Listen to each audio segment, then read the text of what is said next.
शाश्वती एजुकेशन आपका हार्दिक स्वागत करता है।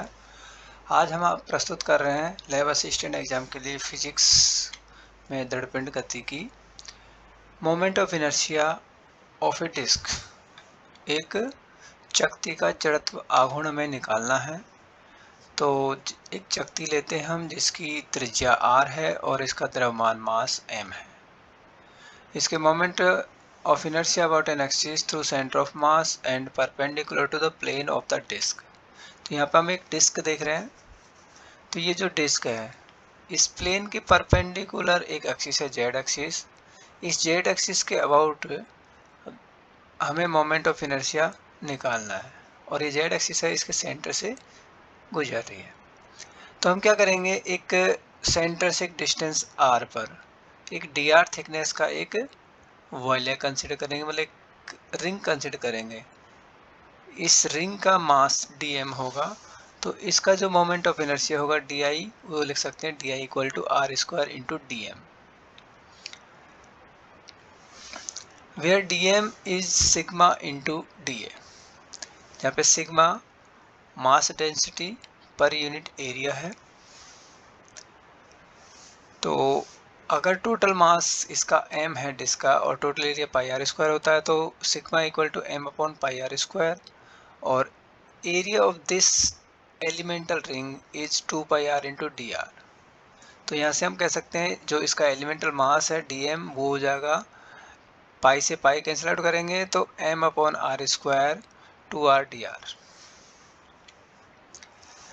इसको हम इंटीग्रेट कर देंगे तो i आ जाएगा, तो i equal to 2m upon R square integration 0 to r। तो स्मॉल r का वैल्यू 0 से कैपिटल R तक वेरी कर रहा है, तो r cube into D R. तो r क्यूब का जो इंटीग्रेशन r की पावर 4 अपॉन 4 आता है, तो r की power 4 r square cancel out करके r स्क्वायर बचेगा। तो इसका जो मोमेंट ऑफ इनर्शिया आता है वो half M R square calculate होता है।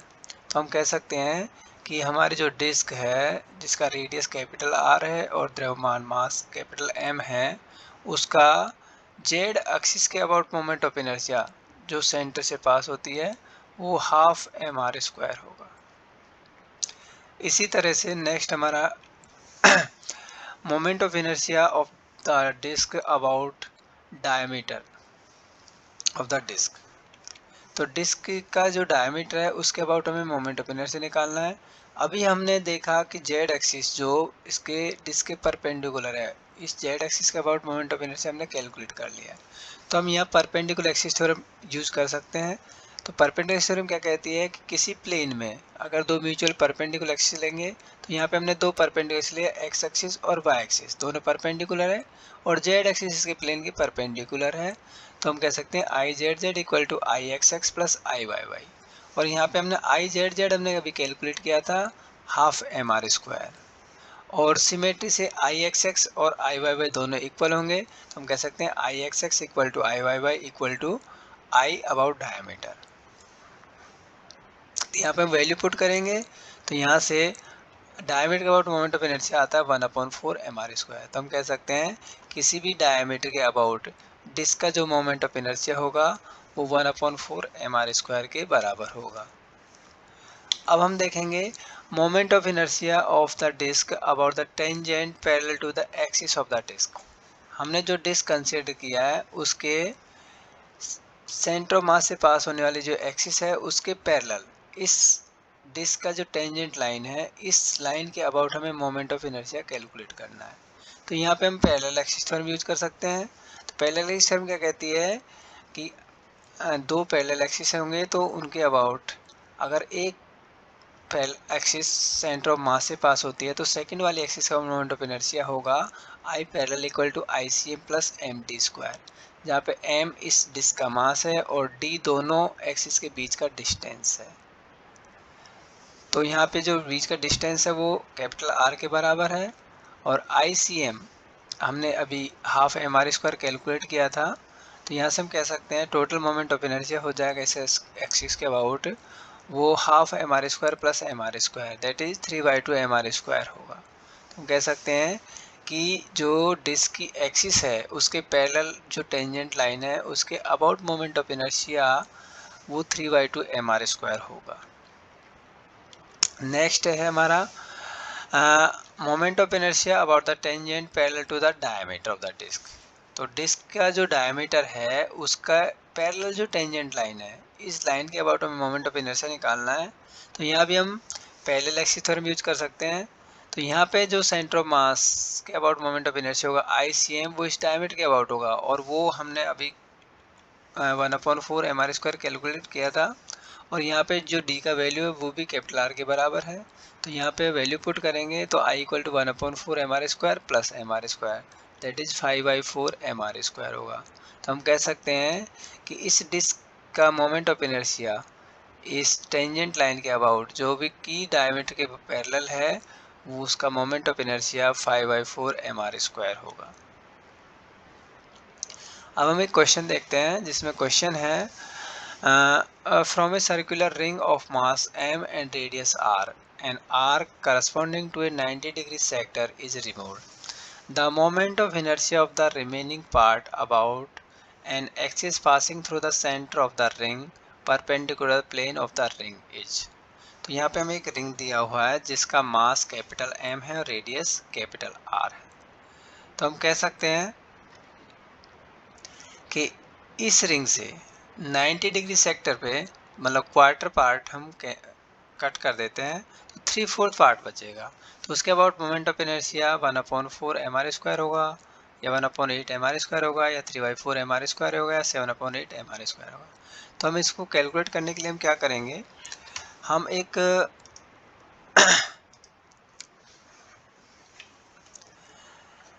रिंग कंसिडर करेंगे। हम एक रिंग कंसिडर करेंगे। तो सपोज करो ये हमारा एक रिंग है और ये इसका सेंटर है। तो इस रिंग को 4 इक्वल पार्ट में हम बांट लेंगे।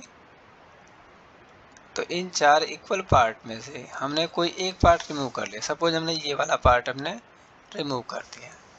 तो हमें यहाँ से और यहाँ तक का जो पार्ट है उसका मोमेंट ऑफ इनर्शिया कैलकुलेट करना है। तो हम क्या करेंगे, एक रेडियस r लेंगे जो एंगल थीटा पे है।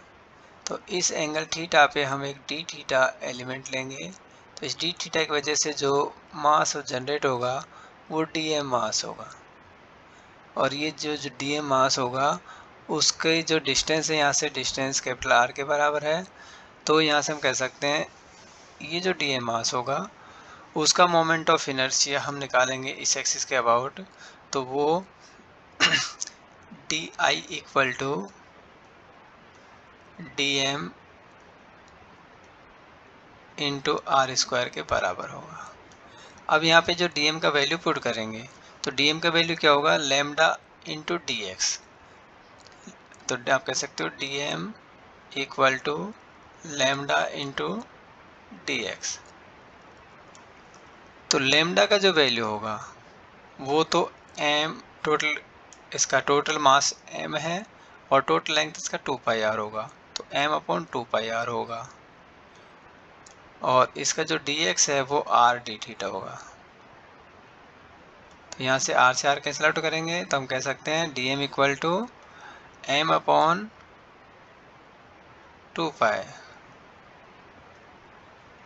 m/2π into D theta. अब इसको इंटीग्रेट कर देंगे तो यहाँ से हम कहेंगे, यहाँ पे dm का वैल्यू पुट कर देंगे यहाँ पे। तो di = dm इंटू r²।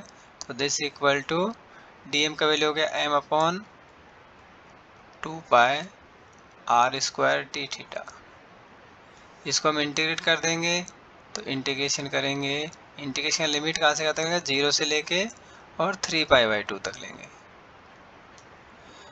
तो इंटीग्रेशन लिमिट होगा 0 से लेके 3π/2। इसको इंटीग्रेट करेंगे तो m/2π r² तो कांस्टेंट है। तो हम कह सकते हैं I = m/2π r² कांस्टेंट है, और टी थीटा होगा, थीटा का वैल्यू है 3π/2। तो यहाँ से हम कह सकते हैं पाई से पाई कैंसिल आउट हो जाएगा, 3/4। तो दिस इक्वल टू 3/4 mr²। तो ऑप्शन सी हमारा करेक्ट आंसर होगा।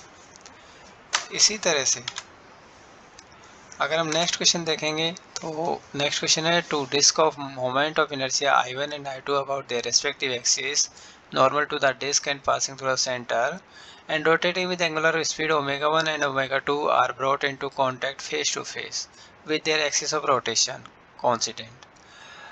What is the angular speed of the two disk system? तो यहाँ पे हमारे पास दो डिस्क हैं जिनका मोमेंट ऑफ इनर्शिया I1 और I2 दिया हुआ है। वो इनिशियली अलग अलग एंगुलर स्पीड ओमेगा 1 और ओमेगा 2 से रोटेट हो रही हैं और उनको कांटेक्ट में लाने पर उनमें फ्रिक दोनों पास पास आएंगी तो उनका एंगुलर स्पीड हमें कैलकुलेट करना है जब दोनों पास आ जाएंगे। तो ये आपको होमवर्क के लिए क्वेश्चन करना है। नेक्स्ट लेक्चर में हम इसको डिस्कस करेंगे। और अगला क्वेश्चन है आपका a light rod of length L has two masses attached to its two ends. The moment of inertia of the system about an axis passing through center of mass and perpendicular to the rod is calculate करना है आपको। तो options आपके दे रखे हैं। First option m1 m2 upon m1 plus m2 into L square. Second option है आपका m1 plus m2 upon m1 m2 L square. Third option है आपका m1 plus m2 L square. और आपका डी ऑप्शन है under root m1 m2 L square. तो यहाँ पे हम देखते हैं कि हमें एक थिन रॉड दी हुई है, ठीक है, जिसका लेंथ L है और इसके दोनों एंड्स पर हमको दो मास दिए हुए हैं, ठीक है। ये मास हमको m1 और m2 दे रखे हैं। तो इसका सेंटर ऑफ मास कहीं यहाँ पे होगा। तो सेंटर ऑफ मास से पास होने वाली जो एक्सिस है इस रॉड के परपेंडिकुलर, इस एक्सिस के अबाउट आपको मोमेंट ऑफ इनर्शिया हमको कैलकुलेट करना है, ठीक है। तो ये आई हमें कैलकुलेट करना है। तो सबसे पहले हमको ये डिस्टेंस निकालनी होगी। सपोज करो ये डिस्टेंस r1 है और ये डिस्टेंस r2 है और ये इसका सेंटर ऑफ मास है। तो सेंटर ऑफ मास फॉर्मूले से हम कह सकते हैं कि जो r1 जो डिस्टेंस होगी, r1 डिस्टेंस होगी वो m2 upon m1 plus m2, m1 plus m2 L के बराबर होगी। और इसी तरह से R2 जो डिस्टेंस होगी वो m1 upon m1 plus m2 L के बराबर होगी। तो हमें मोमेंट ऑफ इनर्शिया निकालेंगे तो मोमेंट ऑफ इनर्शिया I हो जाएगा I equal to m1 into r1 square plus m2 into r2 square. m1 और m2 और r1 r2 का वैल्यू यहाँ पे पुट करेंगे तो r1 r2 का वैल्यू ये पुट करने से हम इसको सॉल्व करेंगे तो हमारा जो ऑप्शन ए है वो करेक्ट आंसर आता है। नेक्स्ट क्वेश्चन आपको होमवर्क करना है।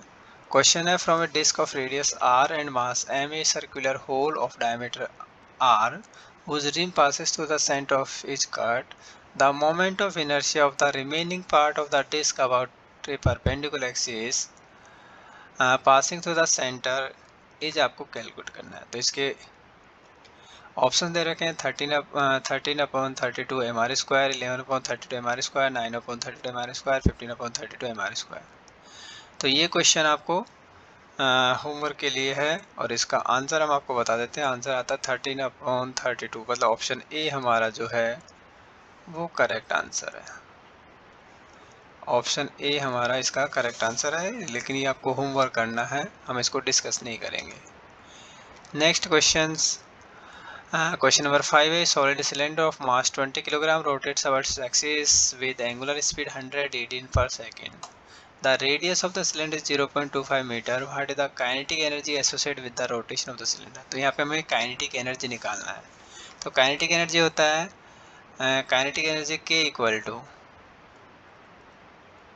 Half I omega square. तो यहाँ से आप एंगुलर स्पीड ओमेगा आपको दे रखी है, आई हमें कैलकुलेट करना सिलेंडर का, ठीक है। रेडियस दिया हुआ है तो आई कैलकुलेट कर लेंगे, मास दे रखा है तो आई कैलकुलेट करके और ये काइनेटिक एनर्जी कैलकुलेट कर लेंगे। तो ये आपको होमवर्क करना है इसको, ये क्वेश्चन भी। नेक्स्ट आपका क्वेश्चन है, ये भी आपका होमवर्क है। A child is stand at the centre of A turn table with his arm out stretched. एक बालक है जो किसी टर्न टेबल के सेंटर पे अपने बाहें फैला के खड़ा हुआ है। The turn table is set rotating with N angular speed of 40 revolution per minute. और टर्न टेबल को 40 रिवोल्यूशन पर मिनट मतलब 40 आरपीएम से एक एंगुलर स्पीड से रोटेट किया जा रहा है। How much is the angular speed of the child if he holds his hands back and thereby reduce his moment of inertia to 2/5 time the initial value? और आपको इसकी एंगुलर स्पीड निकालनी है जब बालक है वो अपने हाथों को समेट लेता है और इस तरह समेट के वो उसका मोमेंट ऑफ इनर्शिया अपने बालक बॉडी का मोमेंट ऑफ इनर्शिया है उसको 2/5 टाइम्स इनिशियल वैल्यू के कम कर लेता है।